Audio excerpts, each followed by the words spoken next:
আসন্ন ত্রয়োদশ জাতীয় সংসদ নির্বাচনের আর মাত্র কয়েকদিন বাকি। নির্বাচন পর্যবেক্ষণের জন্য ভারত সহ প্রায় 50টি দেশকে নির্বাচনী পর্যবেক্ষক পাঠানোর আমন্ত্রণ জানিয়েছে বাংলাদেশ। অনেক দেশ ইতিবাচক সাড়া দিলেও ভারত এখনও দ্বিধায় ভুগছে। যদিও গণমাধ্যমের তথ্যানুযায়ী 2024 সালের দ্বাদশ নির্বাচনে ভারতের 3 সদস্যের পর্যবেক্ষক দল অংশ নিয়েছিল। 2018 সালের নির্বাচনেও 3 জন পর্যবেক্ষক পাঠিয়েছিল ভারত।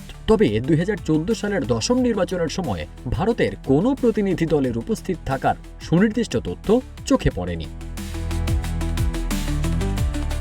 বাংলাদেশের নির্বাচনের ইতিহাসে 2008 সালের নবম জাতীয় সংসদ নির্বাচনে সর্বোচ্চ সংখ্যক পর্যবেক্ষক উপস্থিত ছিলেন। ওই নির্বাচনে মোট 593 জন বিদেশি পর্যবেক্ষক ভোট পর্যবেক্ষণ করেছিলেন। 2014 সালের দশম জাতীয় সংসদ নির্বাচনে মাত্র 4 জন নির্বাচন পর্যবেক্ষণ করেন।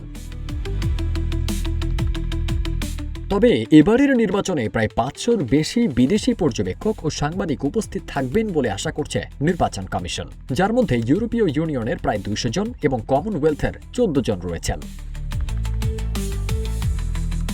এরই মধ্যে 16টি দেশের মোট 57 জন পর্যবেক্ষক বাংলাদেশে আসবেন বলে 30 জানুয়ারি নিশ্চিত করেছে প্রধান উপদেষ্টার প্রেস উইং। দ্বিপক্ষীয় পর্যবেক্ষক দলের মধ্যে সবচেয়ে বেশি পর্যবেক্ষক পাঠাচ্ছে মালয়েশিয়া, 14 জন। এরপরই রয়েছে তুরস্ক। দেশটি 12 জনের একটি পর্যবেক্ষক দল পাঠাবে বলে জানিয়েছে। এছাড়াও ইন্দোনেশিয়া থেকে 5 জন, জাপান থেকে 4, পাকিস্তান থেকে 3 এবং Bhutan, Maldives, Philippines, Jordan, Georgia, Russia, Kyrgyzstan ও দক্ষিণ আফ্রিকা থেকে 2 জন করে এবং শ্রীলঙ্কা, ইরান ও উজবেকিস্তান থেকে 1 জন করে পর্যবেক্ষক আসার বিষয়টি নিশ্চিত করেছে প্রধান উপদেষ্টার প্রেস উইং।